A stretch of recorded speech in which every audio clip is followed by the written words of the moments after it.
The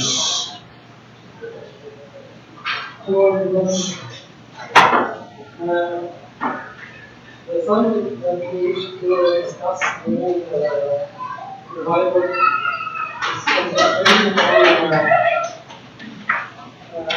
verse 13 in the first Kings, chapter 15. Verse 10. Let's read the chapter from its beginning so understand the going on first, and then we'll concentrate on that verse. Everybody, read it up.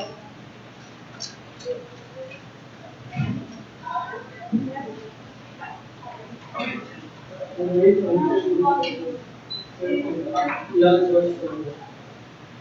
it came to pass after many days that the word of the Lord came to Elijah in the third year, saying, Go, present yourself to Ahab, and I will send rain on the earth. So Elijah went to present himself to Ahab, and there was a severe famine in Samaria. And Ahab had called Obadiah, who was in charge of his house. Now Obadiah feared the Lord greatly, for so it was while Jezebel massacred the prophets of the Lord, that Obadiah had taken 100 prophets and hidden them, 50 to a cave, and had fed them with bread and water.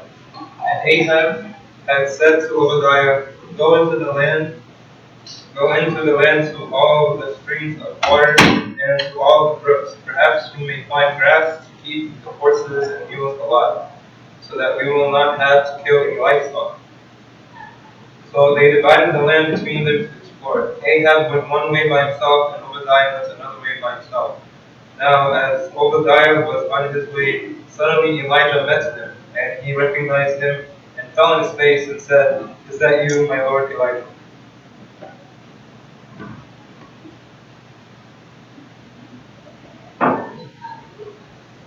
And he answered them, It is I. Go tell your master Elijah is here.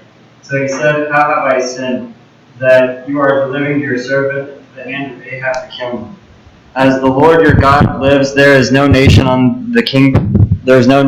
kingdom where my master has not sent anyone to hunt for you.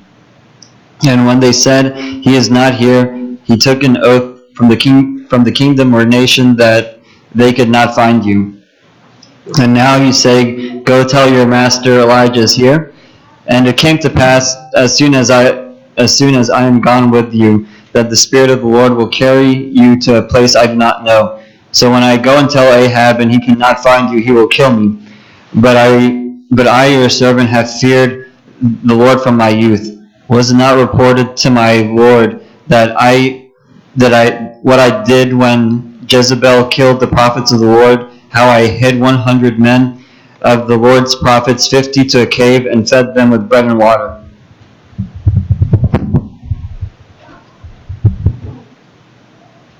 And now you say, Go tell Elijah your master, Elijah is here. And now you say, Go tell your master, Elijah is here. He will kill me. Then Elijah said, As the Lord of hosts lives, before whom I stand, I will surely present myself to him today. So Obadiah went to meet Ahab, and told him, and Ahab went to meet Elijah. Then it happened when Ahab saw Elijah, that Ahab said to him, Is that you, O troubler of Israel? And he answered, I have not troubled Israel, but you and your father's house have. In that you have forsaken the commandments of the Lord and have followed the Baals. Now therefore send and gather all Israel to me on Mount Carmel, and 450 prophets of Baal, and the 400 prophets of Asherah, who eat at Jezebel's table.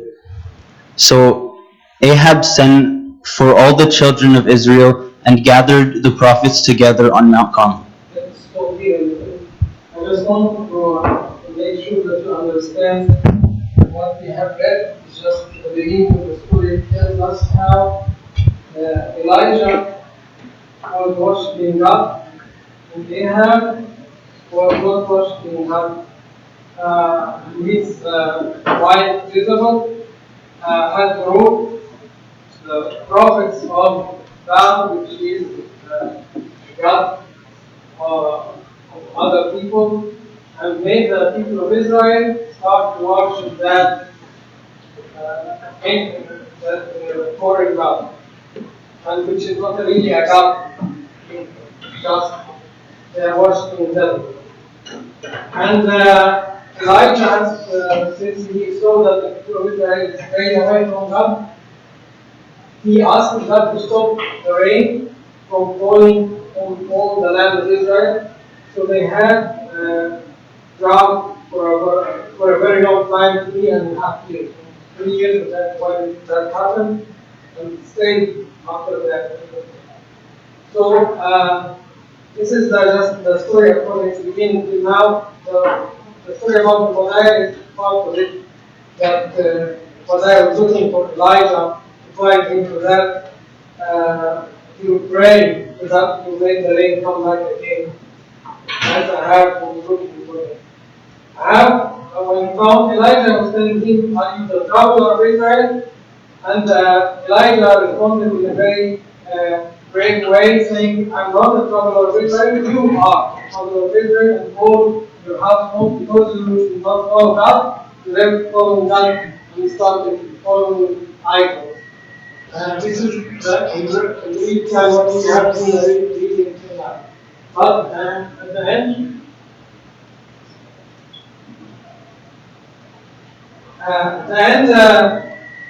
Elijah asked Ahab, who is the king of Israel, to bring all the people of Israel and the prophets or the priests of the idols to one place on Mount Carmel, so that they will do something which you will find out soon after that.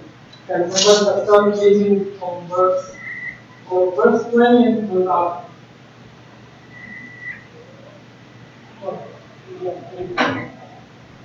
So Ahab sent for all the children of Israel. So Ahab sent for all the children of Israel and gathered the prophets together on Mount Carmel. And Elijah came to all the people and said, How long will you father mean two options, two opinions? If the Lord is good, if the Lord is God, follow him. But if Baal, follow him. But the people answered him not a word. Then Elijah said to the people, I alone am left a prophet of the Lord, but Baal's prophets are 450 men. Therefore let them give us 2 bulls, and let them choose 1 bull for themselves, but cut it in pieces, and lay it on the wood, but put no fire under it. And I will prepare the other bull and lay it on the wood, but put no fire under it. Then you call the name of our gods, and I will call on the name of the Lord, and the God who answers by fire, he is God. So all the people answered and said, It is well spoken. Now Elijah said to the prophets of Baal, Choose 1 bull for yourselves and prepare it first, for you are many, and call on the name of your God, but put no fire under it.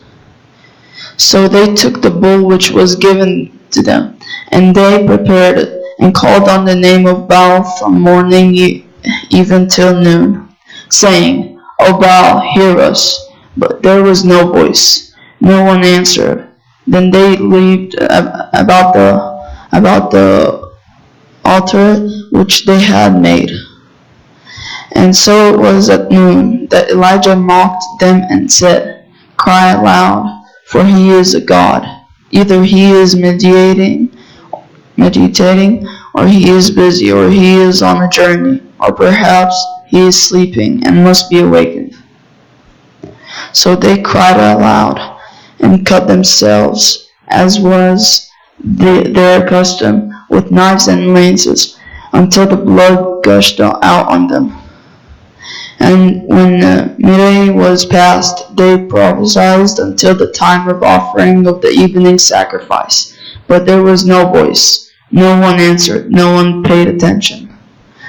Then Elijah said to all the people, "Come near to me." So all the people came near to him, and he repaired the altar of the Lord that was broken down. And Elijah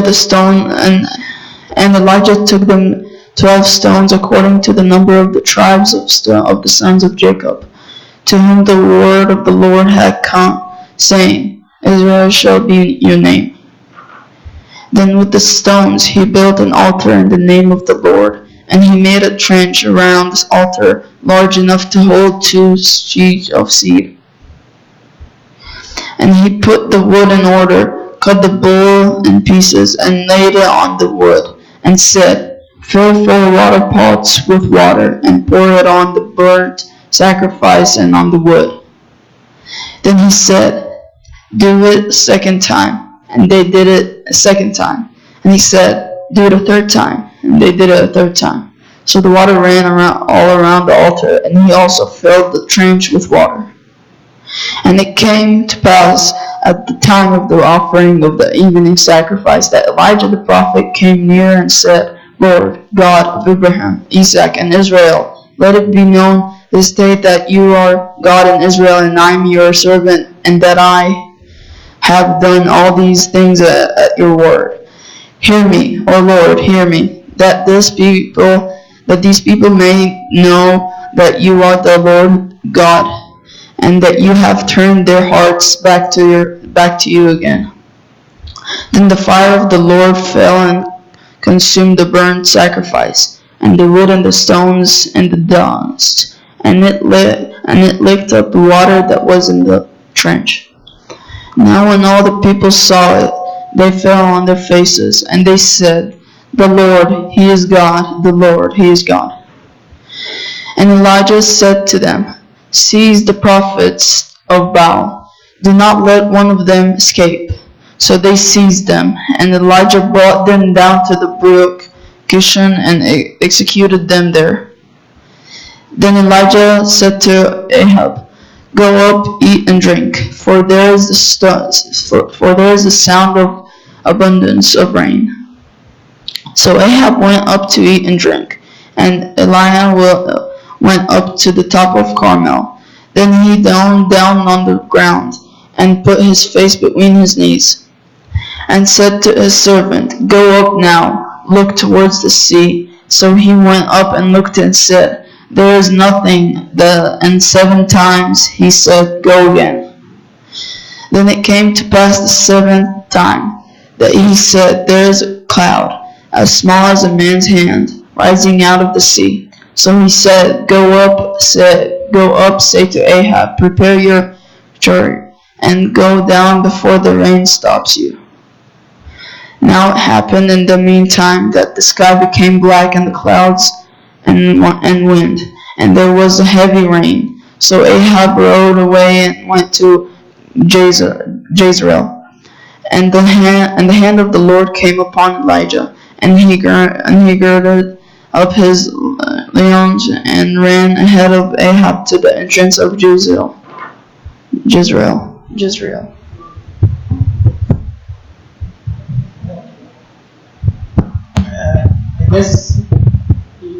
I've heard the story. Maybe you would like to ask about anything that you don't understand first. Is there anything you didn't understand in the story? Anything you want to ask about? Okay, let me explain a little bit. What happened is that Elijah asked Ahab to bring all the prophets of Baal to offer their sacrifice without putting fire underneath, and Elijah would do the same, and he said the God who would respond by fire from heaven is the true God. And this is what happened, that finally God really answered the prayer of Elijah and made fire come from heaven and ate the sacrifice of Elijah. But before that, Elijah said an important verse in verse 21, I believe. Let's go back to this verse again. Elijah came to all the people and said, "How long will you falter between two opinions? If the Lord is God, follow him. But if Baal, follow him." But the people answered him not a word. What did he mean by that is that the people of Israel, some were following God for some time and were following Baal for some time. They were worshipping both God and Baal. They were, at some point, they would offer sacrifices to God, and at some other times they would offer sacrifices to Baal, as if there were two gods, Baal and God.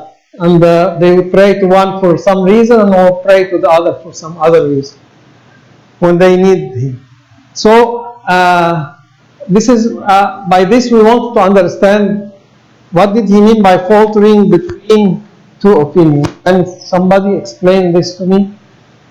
What does faltering between two opinions? What did he mean here in the story? Is it easy to understand now? What's faltering between two opinions? Can anybody? I would like to hear your understanding. What do you understand? Would you like to say something?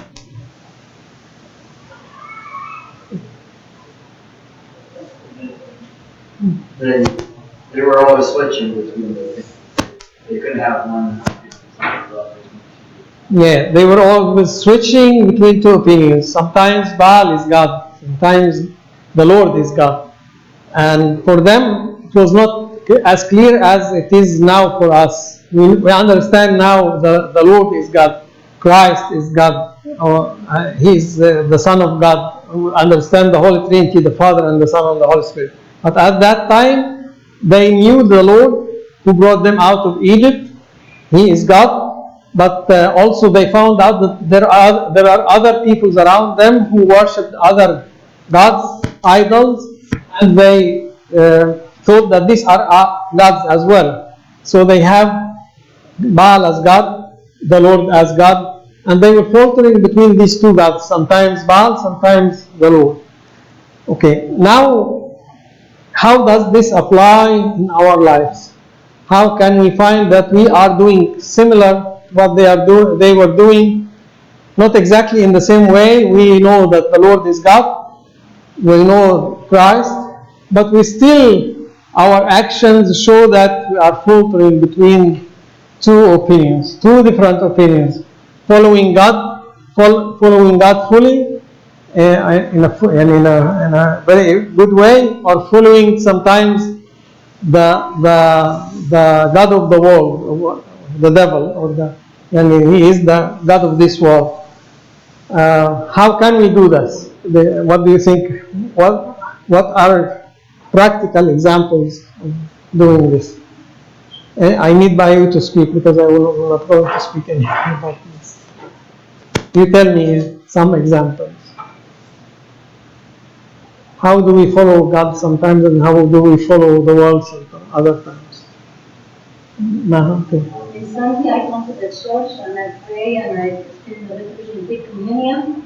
And as soon as I leave from the church, that's it. God, now, everything away from me, and I start following the word by listening to regular music and watch whatever I want and use that language.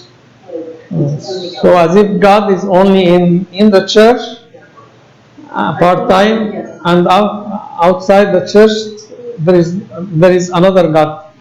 Yes, Mario, would you like to tell me something? I was asking what are practical examples of that we sometimes do falter between two opinions, that we sometimes worship God and sometimes worship the world or worship the devil that is controlling the world in a practical way. Yes, would you like to tell me something? The same way that the people of Israel, when they go through the burn the sacrifice, they start going back and worship. Sometimes we don't see each other in our life, or we ignore the fact that we give in our life all the time. And that's why we go back and forth between worshiping God and Yeah, that's important, because maybe sometimes we say, if God will show us a miracle, if God will show us Himself really as He did with the people of Israel, bringing fire from heaven, we will believe in Him, we will really say the Lord is God. But when we don't see Him, well, sometimes we go with the world, and sometimes we go with our friends, with our peers, and it's this is how it goes. Yes. Some other examples or some other things that we go through in our life that would show us. Focus more on work and school and or real life,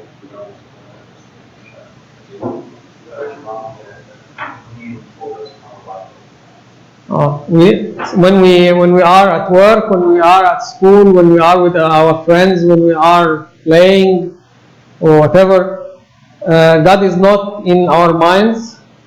We are only with Him part the time when we are worshiping in church, or when we are praying as a duty to finish, or reading the Bible as something to do, to have a check mark saying I have read the Bible today. Okay. Yes.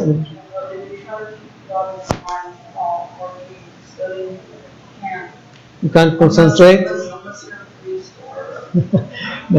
No, I mean you can have God in your mind at all times without being a priest. I mean, you can have Him in your mind whenever you have something that's like a problem in your study or so. Ask Him, God, please help me with this subject. I need to understand it. This means that God is in your mind. But if God is not in the back of your mind, or then you don't think of Him at all, unless you are in a trouble or so. I once heard a story about one person who trusted in himself very much, and he had no faith in God at all, until he was in a deep problem. He was flying a plane, and the engine stopped, and there was no hope, and he felt that he will die. He felt that. That is, then he started saying, God, if you are there, I have never believed in you. I thought that you always were not there. But now I have no other hope, but if you can help me with this. This situation has no other hope other than that. And God helped him in a way that he finally made the plane to fly or to land in a safe area. So he started to believe in God. Sometimes we do this, we don't seek God unless we are in deep trouble. But when we are feeling fine, then we depend on ourselves and we don't think of God as much. Any other thing that you can feel that practically we do sometimes that shows that we are faltering between two opinions?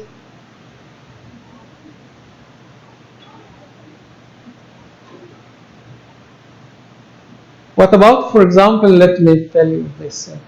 What about when we sometimes go on Facebook and find some bad websites, or find some bad stuff that is there?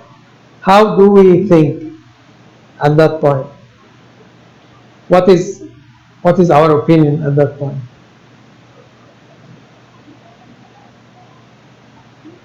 This is something practical. We face it many times, even without, not intentionally. Sometimes unintentionally we find something that is bad coming in our way.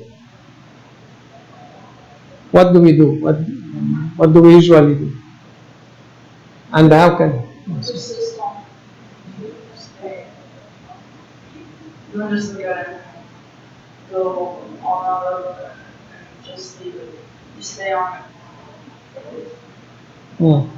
So either we leave it away and change and move to another thing by this, because God is in our mind. We say, no, I don't want this, or we keep looking to it back and forth and going after many other sites like that, and by this we are showing that we are not really worshipping God all the time, but we sometimes worship Baal, the Baal of the world, the idol of the world.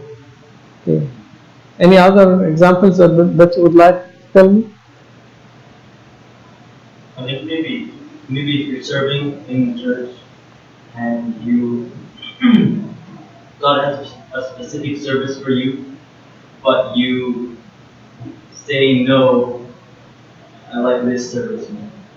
No, like a thing that You prefer another service that I'm like you know, that feels God has a specific service for you. Like He wants you to serve Marashni great, and you say that to the people, I want to do this. I want to do this because it makes my ego feel better. Because it makes me feel good. I think this is better for me. But what do I think? But So it's my ego rather than God. This is another Baal. yeah. The ego, the self, that we feel for and more or think more about ourselves and what is satisfying to us rather than giving glory to God. We want the glory of ourselves. We want what is satisfactory for ourselves. Yes. Any other thing? For the ladies, for example, when we in church we wear something, and outside the church we wear another thing. Yes, there is some appropriate dress or for the church that we need to keep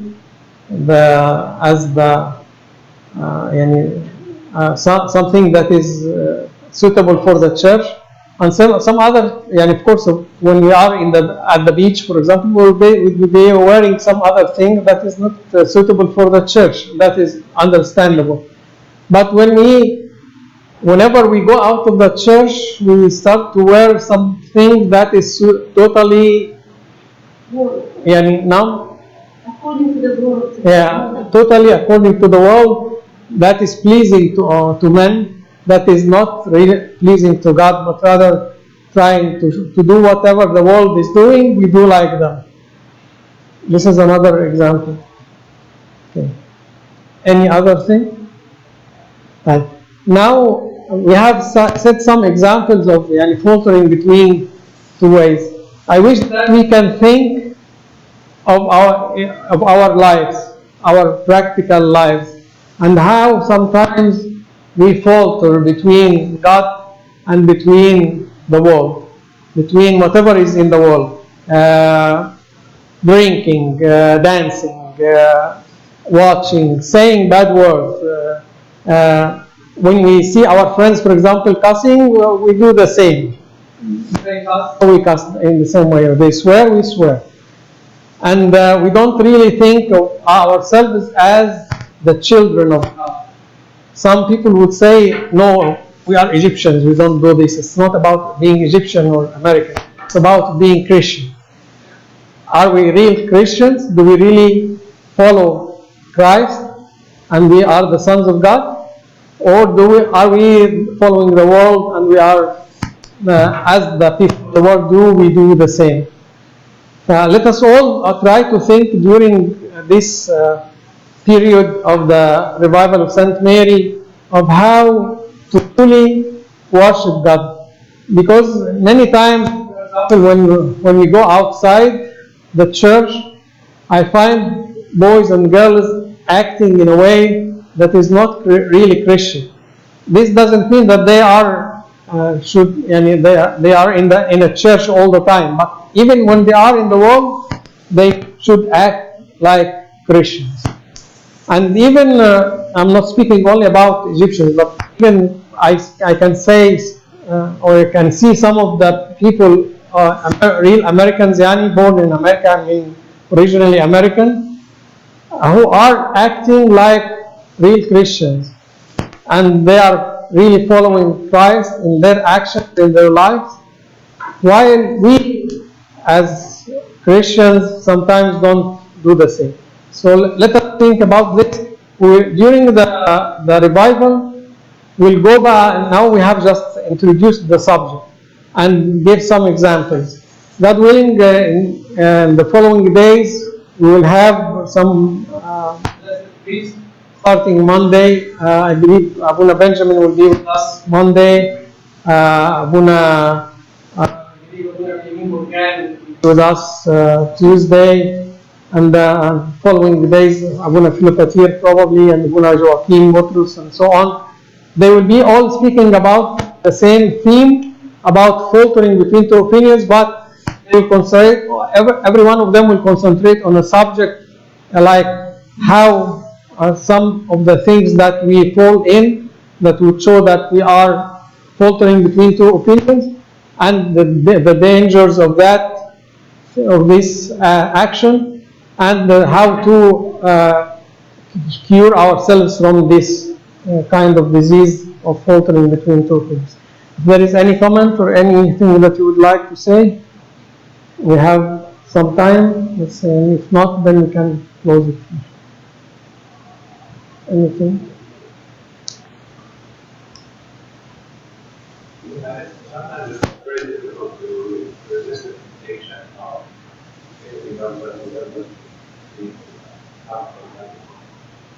And this will have about by the end yani, of the cures and how to basically how to resist this is through yani, the work of God together with our struggle against sin. So we need both the help of God, the grace of God, together with our efforts. This joined together will help us to go to grow out of this. In short,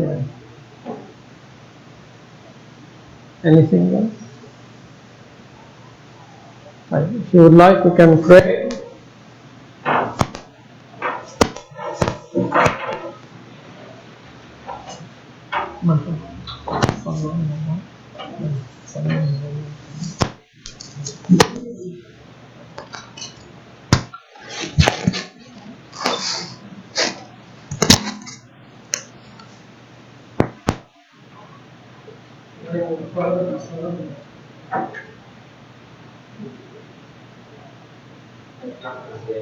Everything please God with us and help us.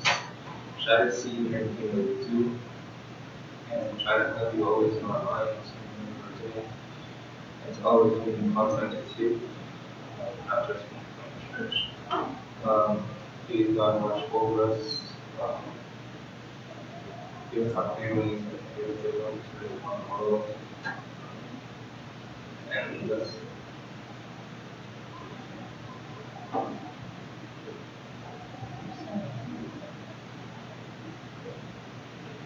Heavenly Father, thank you, Lord, for gathering all of us here today. We ask the Lord to make this revival to be a new start, a new beginning for our spiritual life and our struggles, to be with you, to always have you in our minds. Please, Lord, help us not to go between you and other gods that we set for ourselves, whether it's ego or money or whatever it is, Lord. I ask you, Lord, to help us to always put you in our front of our eyes, that we focus on you and you alone.